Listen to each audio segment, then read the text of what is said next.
A lot of the folks have really enjoyed their experience driving the 69 Camaro SS. So let's go take a trip. Let's see what it's all about.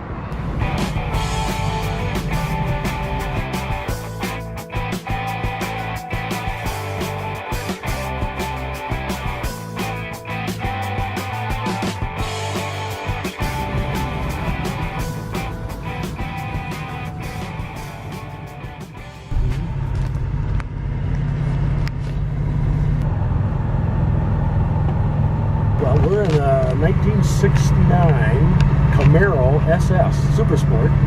One of the most popular muscle cars of its era. One of the most beautiful for sure. It's a wonderful color of orange. It's got a 350 cubic inch engine with a big 4-barrel carburetor making about 300 horsepower. We've got a 4-speed transmission on the floor with a Hurst shifter, and it just feels great. This car runs and drives like a dream. This is not like you know, that truck we just got out of that was a bit crass and crude and unsophisticated. This is sophisticated for an old car. This is, how old is this? Let's see, 69, that's what, 50 years old?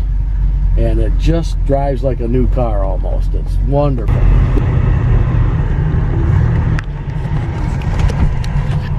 Well, it seems like a smooth transition down there in the gearbox. It is, yeah.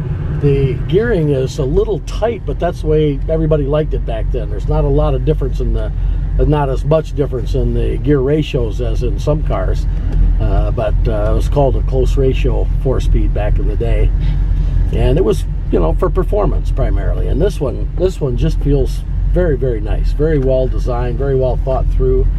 The style and design are really quite classic for a, you know, classically late 60s muscle car. The Camaro followed the Mustang, of course, and it had its own personality. It only copied the Mustang in size and configuration, basically. The style was all its own, and just very nice, very well done.